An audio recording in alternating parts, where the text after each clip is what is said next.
The only sound is your engine. The only thing ahead is the empty stretch of the Red River Bridge. A place where locals say the wind doesn't blow, it whispers. And on that night, between Texas and Oklahoma, Evan would hear those whispers for the very first time. Picture this. It's nearly 1:40 a.m. The sky is moonless, the river below black and motionless. Evan's truck rolls onto the bridge, headlights slicing the darkness like thin blades.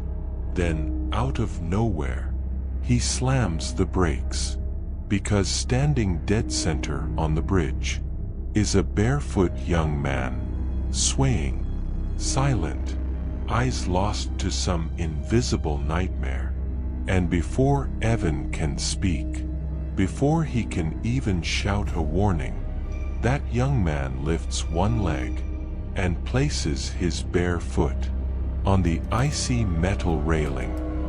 Right at that moment, every instinct in Evan's body screams. He's about to jump. And what Evan doesn't know yet, what he cannot know, is that stopping this stranger named Kyle will awaken something older than the bridge itself. Something that died alone in the river. Something that has been waiting, hungry, for someone with a warm, living heartbeat. Stay with me, because what followed, from that desperate grab on the bridge, to the nights Evan spent fighting the unseen, is a haunting that stretches from Texas to Oklahoma, to the dark ridges of the Ozark Mountains. And it all begins with the moment Evan whispered, "Hey, don't do it." It happened a few years back, when Evan had moved from his hometown in Louisiana to Cedar Creek, Texas. He worked long hours at a lumber mill, one of those old metal-roofed buildings that groan in the wind and smell of sawdust and sweat. The kind of place where men keep their heads down, and nobody talks much about what scares them, even though everyone has something. One week, the factory ran out of orders and gave the workers a break. A whole week off, something unheard of. At first, Evan thought he'd head back home, maybe visit his mother Linda in Louisiana. But then, a few days before the break started, he called his best friend Mike, who lived all the way up in Harmony Ridge, Oklahoma. "Bro, run up here," Mike told him. "I'll take you around. It's fun as hell up here." Evan laughed and agreed. Why not? A little road trip never hurt anybody. Or so he thought. The day everything began, Evan finished his morning shift, went home, showered, and planned to head out after sunset.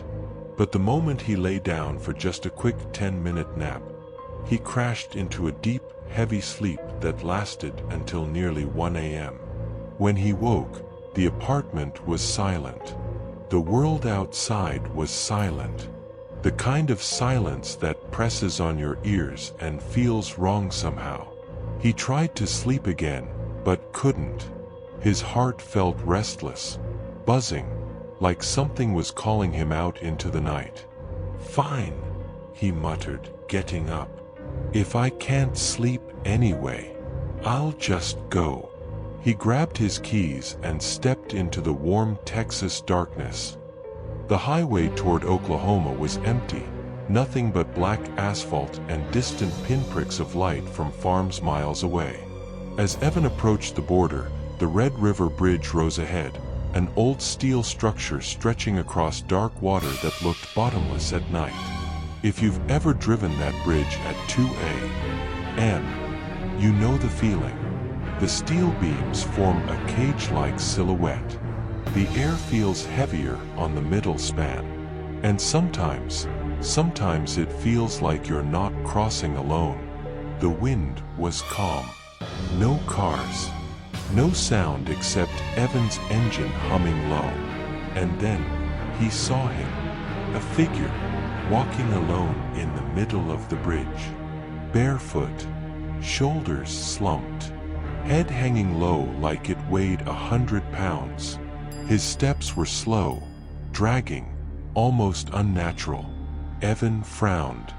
What the hell? He eased off the gas. There shouldn't have been anyone out there. Not that late. Not with no lights, no cars, nothing. A cold ripple crawled up his spine. Is he trying to jump? Something about the way that figure moved, the sag of his body, the hollow, defeated air around him, stirred a deep instinct in Evan. A warning, a fear. He slowed to a crawl, following a short distance behind. The man didn't react, didn't turn, didn't even flinch at the sound of Evan's tires. Just kept shuffling toward the center of the bridge, toward the long drop into the black water below. As the figure reached the middle, he suddenly stopped. The wind picked up, as if the night itself inhaled sharply. The man lifted one leg and placed his bare foot on the railing. Evan's heart slammed in his chest. "Hey!" he shouted, throwing his truck into park and jumping out. "Hey, don't do that." The stranger didn't look back. Instead, he hoisted himself, starting to climb the rail. "No, no, no." Evan sprinted forward, grabbing the man from behind, wrapping his arms around him in a desperate bear hug. The stranger exploded in rage. "Let me go! Let me go!" he screamed, thrashing like a wild animal. His fists hammered Evan's ribs, his elbows slammed into Evan's stomach, his heel kicked backward and caught Evan's shin so hard he nearly buckled. But Evan held on. "Stop! Stop, man! Just talk to me! Please! Let me die!" The man roared, voice raw, cracking, feral. There was no one else on the bridge. No headlights. No passing trucks. No police. Only two men locked in a violent struggle on ancient steel above a river whispering in the dark. And though Evan didn't know it yet, something else was watching. Something that had been watching long before he got there. The fight felt endless. The stranger's breath was hot and frantic, like he was burning from the inside. His skin felt ice cold. His eyes, when Evan caught a glimpse, were hollow, red-rimmed, trembling with a kind of madness born from despair too heavy for one's soul. Finally, the stranger's strength broke. His knees buckled and he collapsed, sobbing, shoulders shaking violently. Evan slowly lowered him to the cold metal walkway. The stranger curled in on himself, weeping openly, heartbreak pouring from him in waves. "My life, my whole life," he choked. "I have no one left. Nothing." It wasn't until later that Evan learned the man's name was Kyle. But on that bridge, in that moment, it didn't matter. All Evan knew was that he had pulled someone back from the edge. What he didn't know was that something else had crossed the edge instead. Something that had been waiting for the perfect moment to cling to a living, beating soul. After the struggle on Red River Bridge, Kyle's sobs slowly faded into exhausted silence. Evan sat beside him on the cold steel, both men breathing hard in the darkness. The river far below whispered like 1,000 soft, distant voices, rising and falling, as if reacting to the moment. Evan tried to ignore the chill crawling up his back. "You okay, man?" he asked gently. Kyle wiped his face with shaking hands. "No," he croaked. "But, thank you." His voice cracked in a way that made the night feel even heavier. Cars never came. No other soul crossed the bridge. It was as if time had frozen around them. as if the world had stepped aside to let something else pass through. When Evan finally got Kyle to his feet, he noticed something strange. Kyle's shadow stretched the wrong way, away from the overhead lights, against the direction of the glow. At first, Evan told himself he was imagining it. He blinked, shook his head, and when he looked again, the shadow appeared normal. But that cold pinch of unease stayed. Kyle refused to go home, said he couldn't, said there was nothing there for him anymore. Instead, he begged to go drink until the pain quieted down. Evan hesitated. It was nearly 3 in the morning. The air felt wrong, heavy, like something unseen was sitting on his shoulders.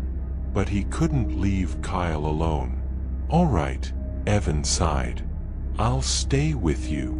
They drove through the silent backroads, finding a tiny bar still lit, just a flickering neon sign buzzing against the deep darkness. Inside, the air smelled of stale whiskey and forgotten dreams. Kyle drank like a man trying to erase himself, glass after glass, until he could barely sit upright. Evan didn't drink at all. He just watched and felt the strange weight lingering around Kyle. At times, Kyle would lift his head, eyes unfocused, pupils huge. "It's cold," he whispered once. "Do you feel that?"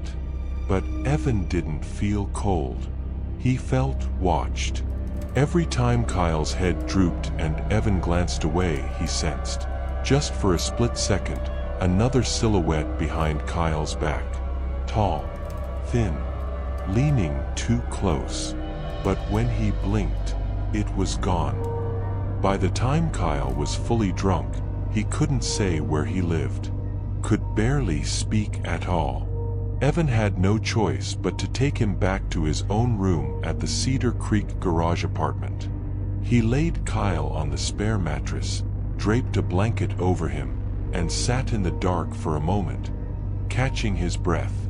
The air inside the room felt different, still, thick, like the presence from the bridge had followed them inside and was now sitting quietly in the corner. Evan didn't see anything, but he felt it. The next morning, sunlight finally broke the tension. Kyle woke up confused, embarrassed, grateful. He hugged Evan, apologized, promised he'd turn his life around. Then he left, just like that. The room felt lighter when he was gone, for a moment. But that night, everything changed. Evan woke up with a crushing pressure on his chest. His breath came in short, panicked gasps. His heart raced like it was trying to escape his ribcage. The room was dark, too dark. A shadow moved in the corner, slow, deliberate, like something stretching itself awake. Evan tried to sit up, but his limbs felt heavy, like something invisible pressed them down, like the air itself had weight. He whispered, trembling, "Kyle?" But Kyle wasn't there. The shape in the corner shifted again, long, wrong, bending where a human body shouldn't be able to bend. Evan blinked hard. The shape vanished. He told himself it was sleep paralysis, a nightmare, the stress of the night before. But deep down, something in his bones knew better. Over the next days, Evan's body began to fail him. It started small, fatigue, headaches, a strange dizziness that washed over him every morning. Then it grew worse, much worse. His appetite disappeared. Anything he ate came right back up. He couldn't stand for long without feeling like the floor was tilting under him. His muscles felt hollow. His skin went pale, then grayish. By day 5, he had lost several kilograms. By day 10, he could barely walk. By day 20, he was a ghost of himself. Doctors in Texas couldn't explain it. Blood tests were normal. Scans showed nothing. They gave him vitamins, supplements, rest. Nothing helped. At night, Evan slept with the lights on, because when the room went dark, he felt something standing beside his bed, breathing, watching, leaning inches from his face. Sometimes he woke gasping, feeling icy fingers on his throat. Sometimes he heard whispering, soft, broken words he couldn't understand. Sometimes he felt a weight lying beside him, cold as river water, pressing against his ribs. He knew something was in the room with him. Something that had stepped off the bridge the moment Kyle stepped back onto it. Something that wasn't ready to leave.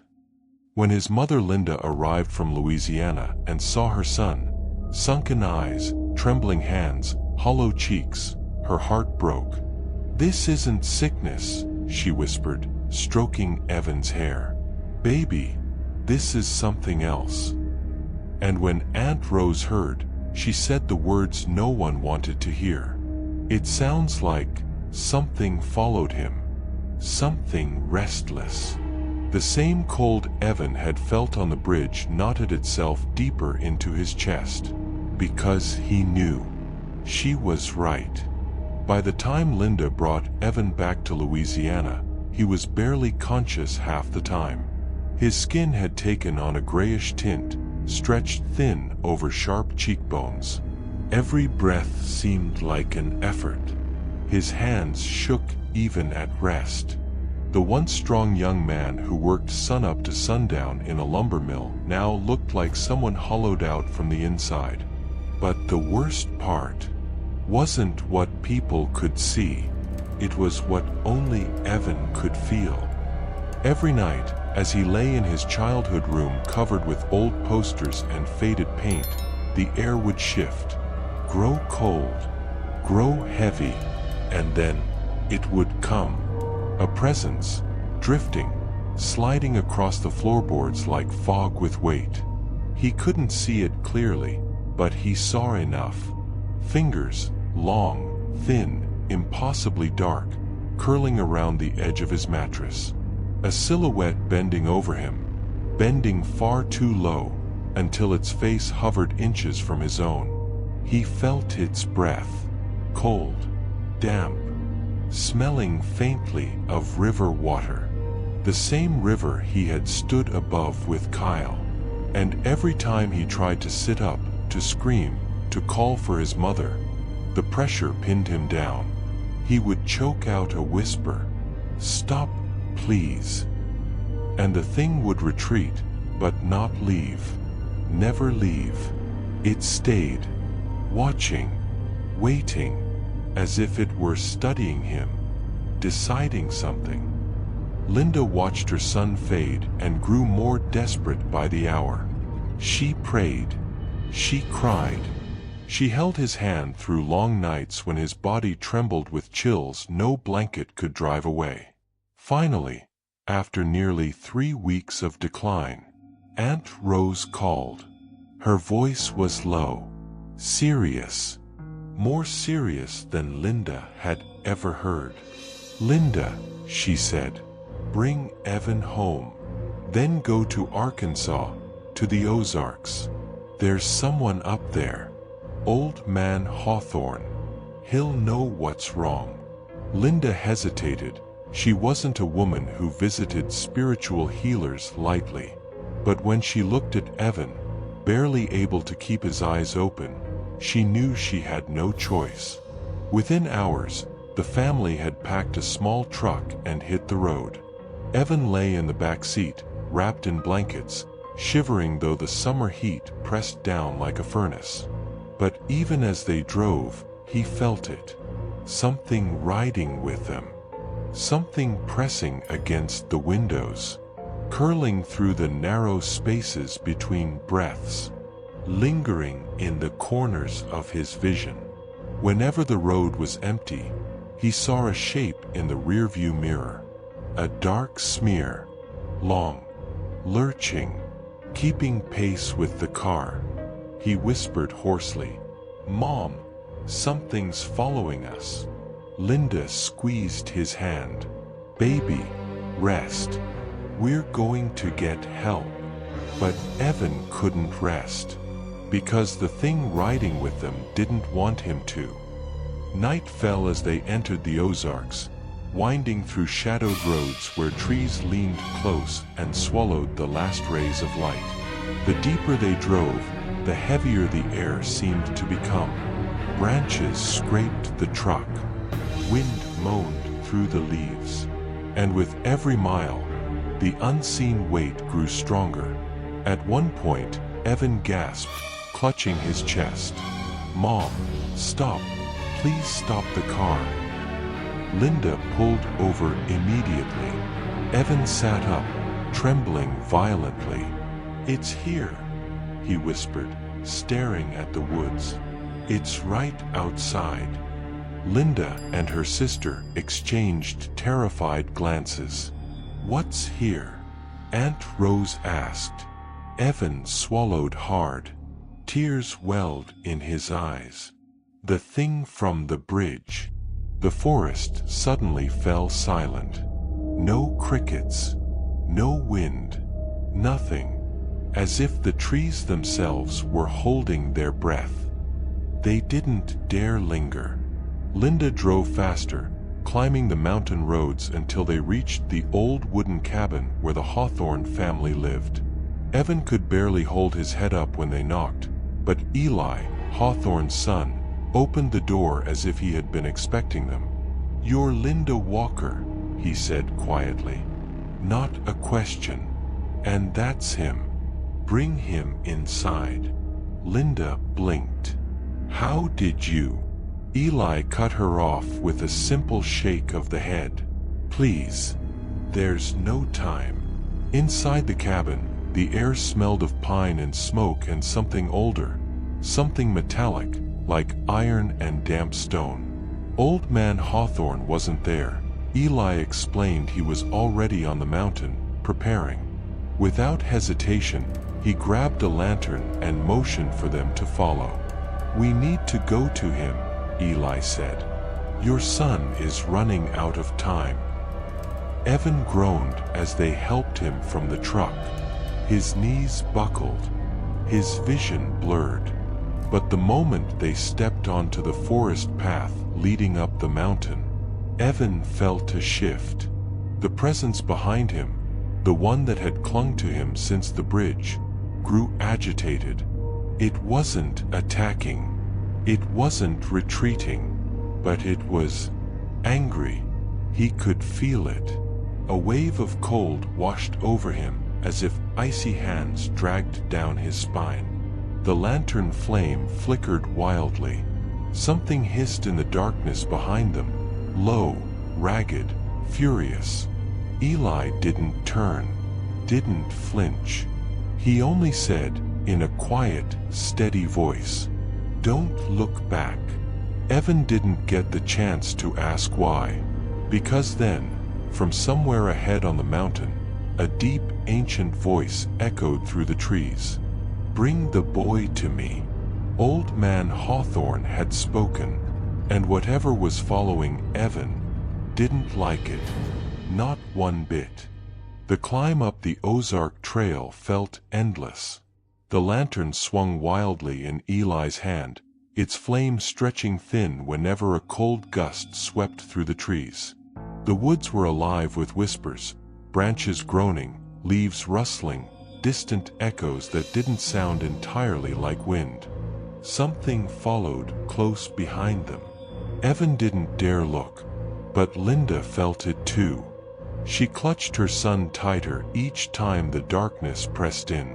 Aunt Rose whispered prayers under her breath. Only Eli seemed unfazed. "We're close," he murmured. "Don't stop. Whatever's behind you, it wants you to stop." Evan's legs nearly buckled, because he could feel it. that cold breath crawling up his spine. That presence he had first met on Red River Bridge, growing heavier, angrier, as they neared the mountaintop. A clearing finally appeared, stones arranged in a circle, smoke rising from a small fire at the center. And standing beside it, leaning on a carved wooden staff, was Old Man Hawthorne. Tall, thin, wrapped in a weathered coat that looked older than the mountain itself. He didn't turn as they approached. He simply spoke, voice low and steady. "Set the boy in the circle. Quickly." Linda and Rose helped Evan to the center of the stone ring. Hawthorne finally turned, and the moment his eyes met Evan's, something shifted in the air. Evan felt a violent lurch, like invisible hands trying to rip him backward out of the circle. He screamed, clutching the ground. Hawthorne slammed his staff into the dirt. Enough. The air snapped like breaking branches. The invisible pull retreated, hissing, and the shadows at the edge of the clearing recoiled. Linda gasped. Rose covered her mouth. Evan trembled violently. Hawthorne finally spoke. "You brought something with you, boy," he said. Evan's lips quivered. I know." "No," Hawthorne said sharply. "You don't know what it is." He crouched beside Evan and placed a hand on his chest, not pressing, just resting. Evan's heart hammered beneath his ribs. Hawthorne closed his eyes. The fire flickered. The wind stalled. And the woods fell silent. After a long moment, Hawthorne exhaled slowly. "It's a restless spirit," he said, "but not one born from your world." Linda frowned through tears. "What does that mean?" Hawthorne opened his eyes, cold, clear, ancient. "It didn't die a clean death." A faint growl rolled through the trees, like a warning. Hawthorne ignored it. "It drowned," he continued, "dragged into the Red River, long before either of you were born. But the body was never found. The spirit never crossed, never moved on." He pointed his staff toward the edge of the clearing. "And tonight, it stands right over there." Linda froze. Slowly, fearfully, she turned her head, and there, just outside the circle, something stood. A shape, tall, bent, dripping, like a figure made entirely of river water and shadow. The lantern light didn't illuminate it. The fire didn't warm it. It simply absorbed the light, like a hole in the world. Evan whimpered. "It followed me, didn't it?" Hawthorne nodded. "You touched its moment of crossing," he said softly. "When you saved the other boy, Kyle, on that bridge, you disrupted a pattern that spirit had clung to for years." He tapped his staff once. The spirit twitched. "It wasn't trying to make Kyle jump," Hawthorne said. "It was trying to use him, to finish what it started. But when you intervened, it latched onto you instead." Evan's breath hitched. "Why me?" Hawthorne answered without hesitation. "Because you pulled someone back from death, and something that had been trapped in death for decades mistook that touch for an invitation." The spirit moved, not walking, not gliding, but dragging, as if its limbs were weighted by water that no longer existed. Eli immediately lifted his hand, whispering something low and rhythmic. The fire flared bright, pushing the darkness back a few inches. The spirit recoiled, its shape warping, distorting, stretching thin like it wanted to slip between worlds. But it remained, watching Evan. Hawthorne's voice deepened. It clings to your life because it has none left. It feeds off your strength, your breath, your warmth.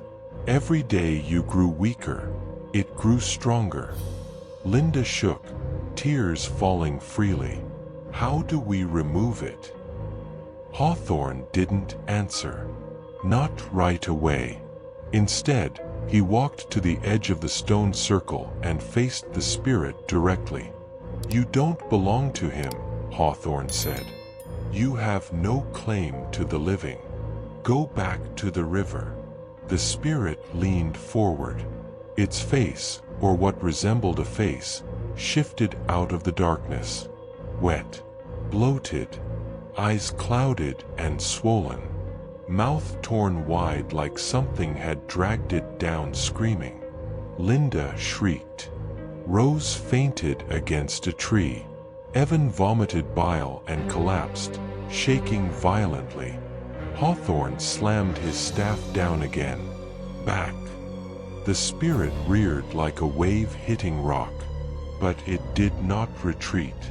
Instead, it smiled, a distorted, watery grin, stretching too wide. Eli's voice broke. It doesn't want to go. Hawthorne grit his teeth. I know. He turned toward Evan. Boy, you must stay conscious. It's feeding on your fear. Stay with me. But Evan's vision darkened, the world spinning, the sound of the spirit's gurgling breath filling his ears like he was underwater. He whispered, "It wants to finish drowning me." And then, the fire exploded upward. The forest roared. The spirit lunged. And Hawthorne began the work that would decide whether Evan lived or died. The moment the spirit lunged, the fire in the stone circle shot upward like a column of molten light. The trees writhed in the sudden heat, branches snapping, leaves sizzling, the whole clearing roaring as if the mountain itself had awakened. Hawthorne planted his feet, gripping his staff so tightly his knuckles bleached white. Eli, brace the circle. Eli thrust his hands toward the stones, chanting in a desperate rhythm. The ring of rocks glowed faintly, then brightened, then pulsed like a beating heart. The spirit slammed into the invisible barrier, and the entire forest shook. The impact sent a shockwave through the clearing, knocking Linda to her knees. Rose, still half conscious, slumped against her sister's shoulder. Evan lay limp inside the circle, his chest rising in shallow, painful gasps. The spirit pressed forward again. Water dripped from its limbs. Its head twitched violently, like it was still trying to break free from the river that stole its last breath. Eli, Hawthorne barked. Hold it. I'm trying. Eli shouted, voice cracking. It's too strong. The spirit's face distorted, stretching, reshaping, until its cloudy eyes fixed directly on Evan. Evan felt the temperature around him plummet. Then he heard it. Not with his ears, but inside his skull. A wet, gurgling whisper. Give me back my breath. Evan screamed. His back arched. His hands clawed at the earth. His mouth opened in a silent gasp as if water was pouring into his lungs. Linda lunged forward, but Hawthorne barked. Do not break the circle. But he's dying, she cried. He'll die if you enter, Hawthorne snapped. And so will you. The spirit slammed the barrier again, the stones flickering, the fire dimming, Eli staggering backward with a pained grunt. Hawthorne knew they didn't have time. He knelt beside Evan, placing one hand on the boy's forehead and another over his sternum. Evan Walker, he said softly but firmly. Do you hear me? Evan's eyes fluttered. "It's drowning me." "No," Hawthorne growled. "It's trying to drown you. You're stronger than you think. You pulled a man back from death on that bridge. Now pull yourself back." Another whisper slithered across the clearing. "You took what was mine." The spirit surged again, slamming against the barrier with a wet, thunderous force. Eli screamed, dropping to his knees as blood trickled from his nose. "Hawthorne," he gasped. "It's breaking through." Hawthorne closed his eyes, and for the first time that night, he whispered something that made the air tighten. "Then we moved to the drowning ritual." Linda's breath caught.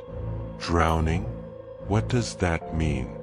You're not going to." "Hush," Hawthorne said. "It's the only way." He leaned close to Evan, gripping him by the jaw so their eyes met. "Boy, listen to me carefully. The spirit believes you owe it a death. So we will give it a death. But not yours." Evan's breathing stuttered. I don't understand." "You will," Hawthorne said. He stood, lifting his staff, and spoke a single command. "Drop the barrier." Eli's head snapped up. "Sir, no, if we drop it, it'll take him." Hawthorne looked straight at the spirit, his voice like stone grinding against stone. "It will take exactly what we allow." Eli hesitated, then exhaled sharply, and let the barrier fall. The invisible wall shattered like glass. The spirit surged forward instantly, a tidal wave of shadow and water rushing toward the boy on the ground. Linda screamed. Rose awoke in terror. The trees bent backward in the spirit's wake.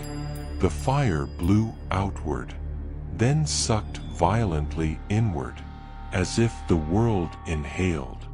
The spirit lunged, and Hawthorne slammed the bottom of his staff into the earth. A shockwave burst from the staff, rippling outward, rippling through the earth beneath the spirit, cracking open the soil inside the circle. The ground split, revealing a shallow basin of cold, dark water bubbling up from below. A mirror of the river. A memory of the death the spirit never finished. The spirit jerked violently, like something was pulling it downward. It shrieked, a ragged, watery wail that froze the air. Evan felt himself dragged toward the basin, his body lifting off the ground, his limbs limp.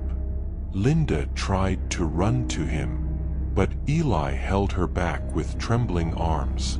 "You can't," he shouted. "You'll kill him." The spirit wrapped long, dripping arms around Evan's chest. Evan's eyes rolled back. His breath hitched. His skin turned deathly pale. And then, the spirit dragged him toward the water. But Hawthorne stepped in front of the basin, raising his staff high. "And no more," he thundered. The ground trembled. The water churned violently, forming a whirlpool, a gaping mouth, a trap, a grave. Hawthorne pointed the staff directly at the spirit.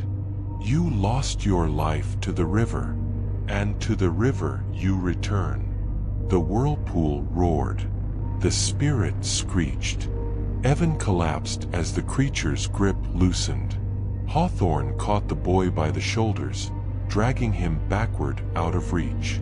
The spirit, unable to retreat, unable to escape, slid toward the churning water. Its form writhed, twisting, stretching, splintering apart like wet cloth. Pieces of it splashed into the basin, dissolving instantly.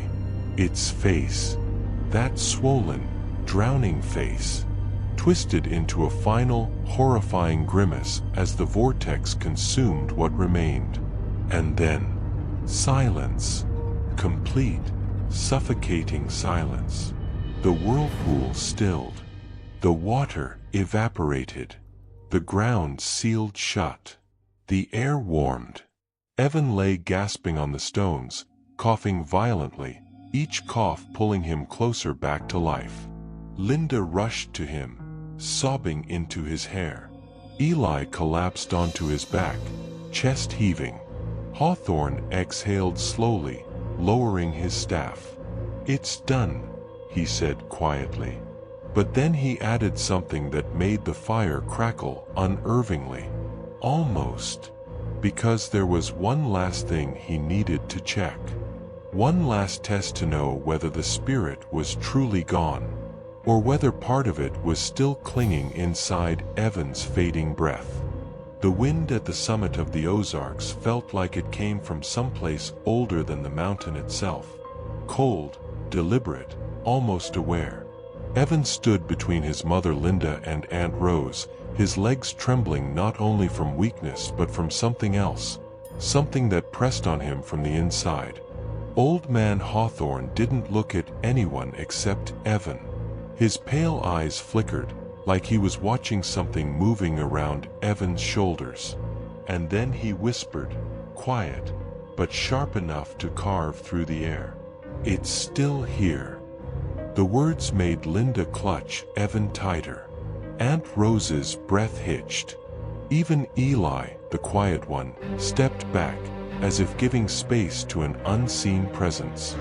Old man Hawthorne lifted one finger and pointed behind Evan. "Don't turn around," he said softly. And Evan felt it.